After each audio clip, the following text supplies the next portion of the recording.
சாந்தாகாரம் புஜகசயனம் பத்மநாபம் சுரேஷம் விஸ்வாகாரம் ககனசதிருஷம் மேகவர்ணம் சுபாங்கம் லக்ஷ்மீகாந்தம் கமலநயனம் யோகீகிருத்யானகம்யம் வந்தே விஷ்ணும் பவபயகரம் சர்வலோகைகநாதம்.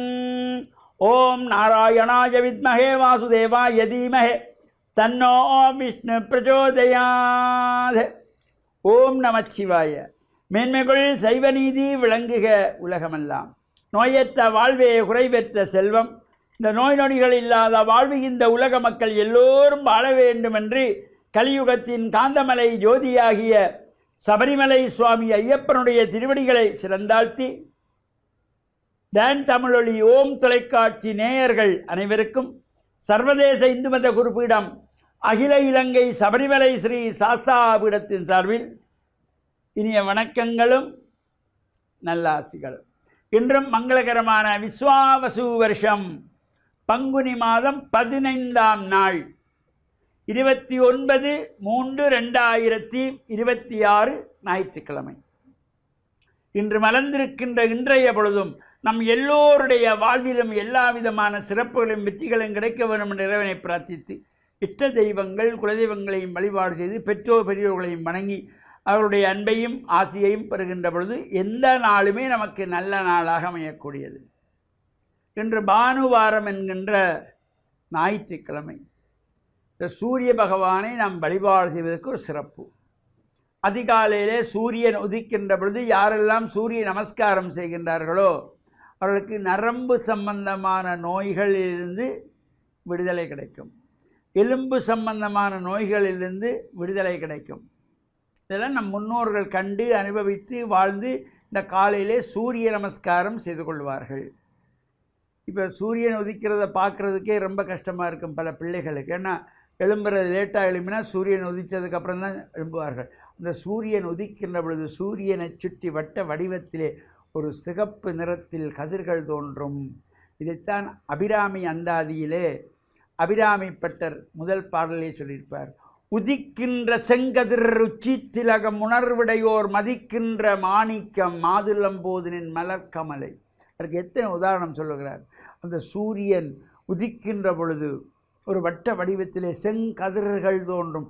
அந்த கதிர்கள் எங்களுடைய உடம்பிலே பட்டால் நரம்புகள் எலும்புகளுக்கு நல்ல சக்தியை கொடுக்கும், நோய்களிலிருந்தும் விடுபடும். அதனால தான் முன்னைய காலத்திலே இந்த பிறந்த குழந்தைகளை 6 மாதம் 8 மாதம் ஒரு வயசு வரையிலே வெறுந்தரையிலே உடம்பெல்லாம் எண்ணெய் பூசி வெறுந்தரையிலே இந்த காலையிலே தாய்மார்கள் கிடத்தி விடுவார்கள். இப்போ அது தாய்மார்களுக்கும் தெரியாது, அந்த நேரத்துக்கு எழும்புகிற பழக்கம் இல்லாமல் போச்சு. அவ்வாறு ஒரு சம்பவம் நடந்ததுங்கிறதும் பலருக்கும் தெரியாது. ஏன்னா லேட்டாக எழுப்பினா ஒன்றும் பண்ண முடியாது. 7 மணி 8 மணி வெயிலில் குழந்தையை கிடத்த முடியாது. அந்த உதிக்கின்ற விலை இள வெயிலிலேயே கிடத்துகின்ற பொழுது அந்த செங்கதிர் தோன்றுகின்ற நேரம் உடல் வலிமையை தரக்கூடியது, அவ்வாறு சிறப்போடு கூடியது. அது மட்டுமில்லாமல் இன்றைய தினம் மகாவிஷ்ணுவை வேண்டி வழிபாடு செய்கின்றதாகிய வளர்பிறை ஏகாதசி விரதம். விஷ்ணு ஆலயங்களில் நடைபெறுகின்ற சிறப்பான பூஜைகள் வழிபாடுகள் அபிஷேகங்கள் நாமும் கலந்து கொள்வதோடு விஷ்ணு சகஸ்ரநாமம் பாராயணம் செய்யக்கூடியவர்கள் பாராயணம் செய்யலாம். அல்லது பாராயணம் செய்கின்ற பொழுது அதை காதினாலே கேட்டாலே எல்லா சிறப்புகளும் கிடைக்கக்கூடியதாக அமையக்கூடியது. கோவிந்தநாம சங்கீர்த்தனம் கோவிந்தா கோவிந்தா என்று இறை பிரார்த்தனையிலே ஈடுபடுகின்ற விஷ்ணு பக்தர்கள் இந்த விஷ்ணு ஆலயங்களிலே சிறப்பான பூஜை வழிபாடு அபிஷேக ஆராதனையிலும் கலந்து இறையருளையும் பெறுவதோடு எமது அகில இலங்கை சபரிமலை சாஸ்தாபீடத்தினுடைய 45வது ஆண்டு மாபெரும் ஆன்மீக பெருவிழா சர்வதேச இந்து மத குருபீடமும் இணைந்து நடத்துகின்ற இந்த ஆன்மீக பெருவிழா எதிர் வருகின்ற ஏப்ரல் மாதம் 11ஆம் திகதி சனிக்கிழமை பிற்பகல் 2 மணி முதல் இரவு 8 மணி வரையிலே கொழும்பு விவேகானந்த சபை மண்டபத்திலே சிறப்பாக நடைபெற திருவருள் கூட்டியிருக்கின்றது. அனைவருக்கும் குருவருளும் இறையருளும் நிறைய வேண்டும் என்று பிரார்த்தித்து டான் தமிழொலி ஓம் தொலைக்காட்சி நேயர்கள் அனைவருக்கும் சர்வதேச இந்து மத குருபீடம் அகில இலங்கை சபரிமலை சாஸ்தாபீடத்தின் சார்பில் நல்லாசிகளை கூறிக்கொள்வதில் மனமகிழ்வு கொள்கிறோம். சர்வே ஜனாக சுகினோ பவந்து சமஸ்த சன்மங்களானி சன் சுபம்.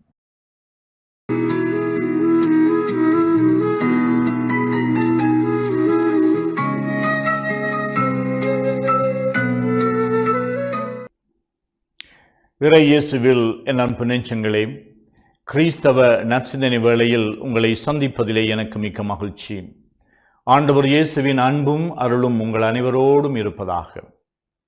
இன்று திரு அவை குருத்தோலை ஞாயிறை கொண்டாடுகின்றது. குருத்தோலை, அதாவது இயேசு ஜெருசலேமை நோக்கி பயணிக்க தொடங்குகின்றார்.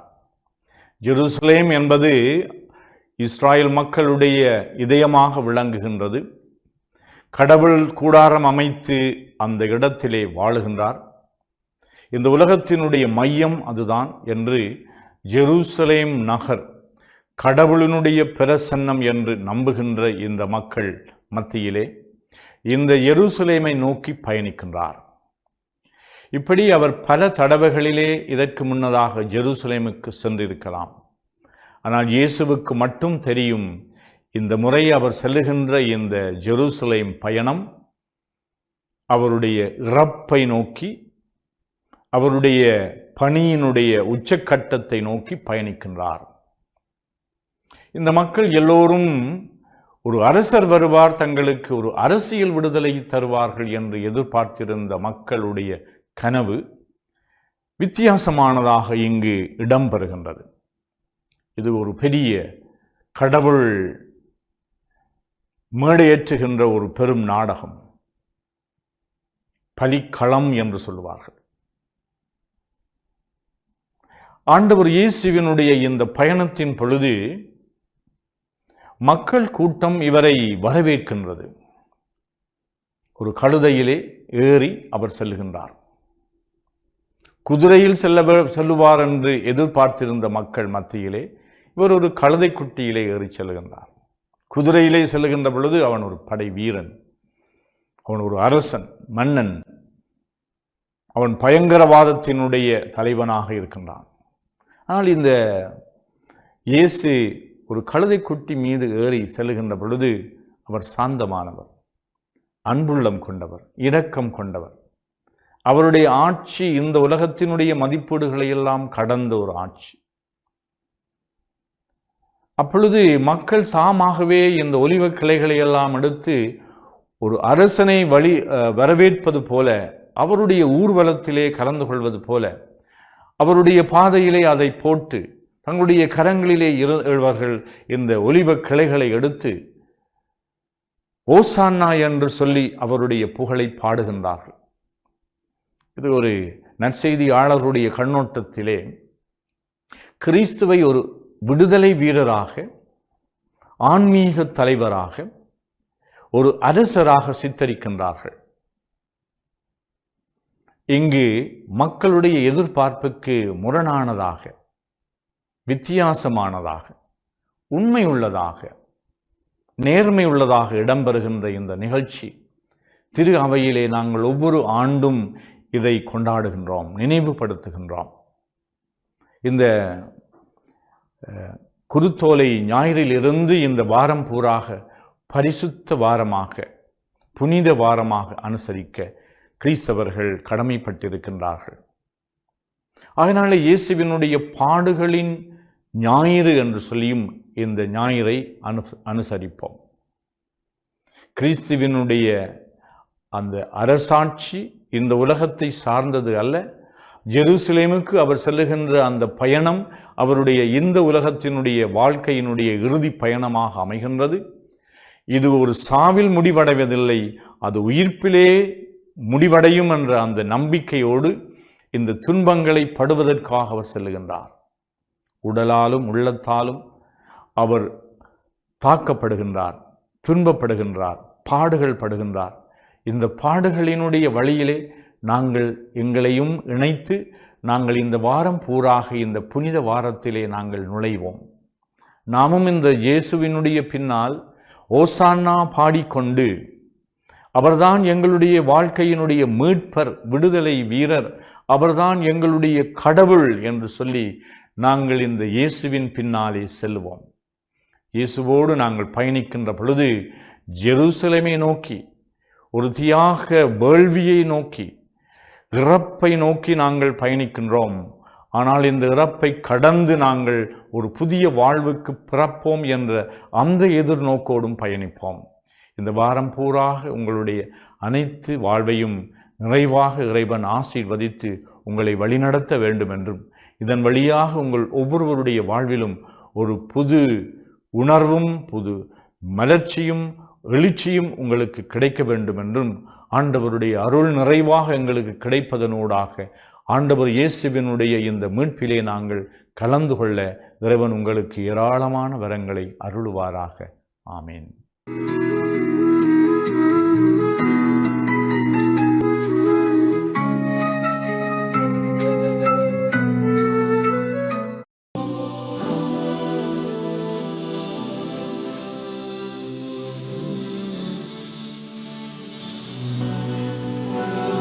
அல்ஹம்துலில்லாஹி ரப்பில் ஆலமீன் வஸ்ஸலாத்து வஸ்ஸலாமு அலா முஹம்மதின் ஸல்லல்லாஹு அலைஹி வஸல்லம் வஅலா ஆலிஹி வஸஹ்பிஹி அஜ்மஈன். அம்மா பாத்.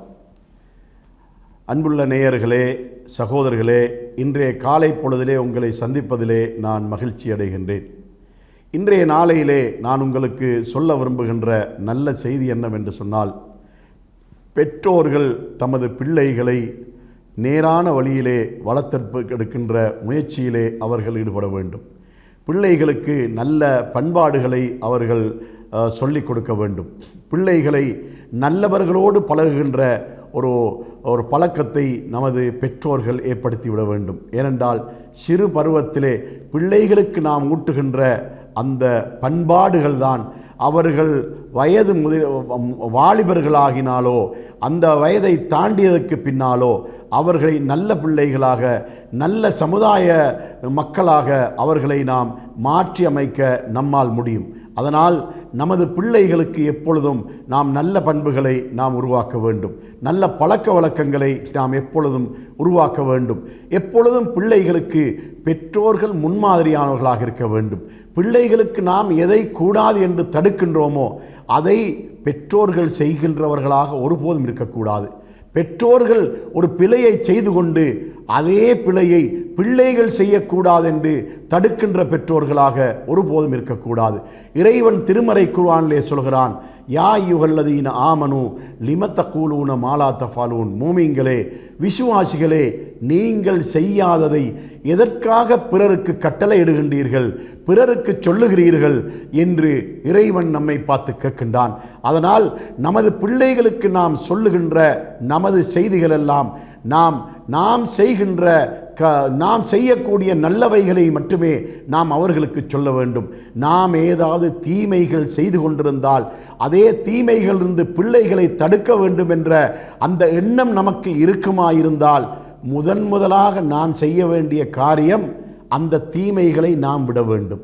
அதை விட்டுவிட்டு பிள்ளைகளுக்கும் அந்த தீமையை விடுமாறு சொல்ல வேண்டும். அதற்கு ஒரு உதாரணம் சொல்லலாம். இன்று புகைக்கின்ற பழக்கமுடையவர்களாக, புகைப்பிடிக்கின்ற பழக்கமுடையவர்களாக அதிகமான ஆண்கள் இருப்பதை பார்க்கின்றோம். ஐரோப்பிய நாடுகளில் பெண்களும் புகைக்கின்றார்கள். இலங்கையை பொறுத்தவரையில், ஆசியா நாடுகளை பொறுத்தவரையில் அதிகமாக ஆண்கள் தான் புகைக்கின்றார்கள். புகைக்கின்ற ஒரு தந்தைக்கு தனது மகன் புகைப்பழக்கமுடையவனாக இருப்பதற்கு விருப்பமில்லை. அதனால் இவன் புகைத்து கொண்டே மகன் புகைக்கின்ற போது மகனை தண்டிக்கின்றவனாக இருக்கின்ற ஒரு தீய பழக்கத்தை நாம் பார்க்கின்றோம். இறைவன் என்ன சொல்கிறான்? நீங்கள் செய்யாததை ஏன் பிறருக்கு செய்யுமாறு ஏவுகின்றீர்கள்?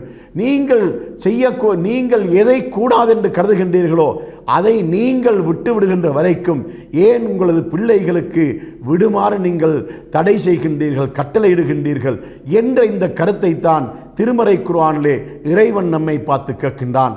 அதனால் மது பழக்கம் உள்ள ஒரு தந்தை தனது மகன் மது அருந்துகிறான் என்று சொன்னால் இவன் முதலாவது அதை விட வேண்டும். அதனால் அதற்கு பின்னால் பிள்ளையை விடுமாறு சொல்ல வேண்டும். புகைக்கின்ற பழக்கமுடைய ஒரு தந்தை முதலாவது தன்னிடத்தில் இருக்கின்ற பழக்கத்தை விட வேண்டும். அதன் பின்னால் தனது பிள்ளைக்கு அதை விடுமாறு அவன் கட்டளையிட வேண்டும். அவ்வாறு கட்டளையிட்டால் அந்த பிள்ளை அதற்கு செவிதாழ்த்த ஒரு சந்தர்ப்பம் இருக்கின்றது. ஏனென்றால் அந்த பிள்ளை சிந்திக்கும், ஆம், தந்தை தனது கெட்ட பழக்கத்தை விட்டுவிட்டார், புகைக்கின்ற பழக்கத்தை விட்டுவிட்டார், அதனால் நானும் விட்டுவிட வேண்டும் என்று அந்த பிள்ளை ஒரு முடிவுக்கு வர வாய்ப்பு இருக்கின்றது. அதனால் தீய பழக்கங்களை நம்மிடத்தில் வைத்துக்கொண்டு அதே தீய பழக்கங்களை செய்கின்ற நமது பிள்ளைகளுக்கு அதை செய்யக்கூடாது என்று தடுக்கின்ற இந்த ஒரு அறிவீனமான நடைமுறை ஒரு எந்த பெற்றோர்களிடத்திலும் இருக்கக்கூடாது என்பதை நான் இந்த இடத்திலே உங்களுக்கு இந்த காலை பொழுதிலே சொல்லிக்கொள்ள விரும்புகின்றேன். அதனால் பிள்ளைகளை பராமரிக்கின்ற, பிள்ளைகளை நேர்வழியிலே வழிநடத்துகின்ற பெற்றோர்கள் ஒவ்வொருவரும் மிக மிக கவனமாக வழிநடத்த வேண்டும். தம்மை முன்மாதிரியாக கொண்டே தமது பிள்ளைகள் நேர்வழி நடக்க வேண்டும் என்பதை கவனத்தில் கொண்டு தாம் நல்ல பழக்கமுடையவர்களாக, நல்ல பண்பாடுகளுடையவர்களாக அவர்கள் நடந்து கொண்டு அதே பழக்கங்களை, அதே பண்பாடுகளை பிள்ளைகளுக்கு ஊட்டுகின்ற பெற்றோர்களாக நமது பெற்றோர்கள் மாற்றமடைய வேண்டும் என்பதை இந்த காலை பொழுதிலே கூறிக்கொள்கிறேன். வாஹிரு தஅவானா அனில் ஹம்துலில்லாஹி ரப்பில் ஆலமீன்.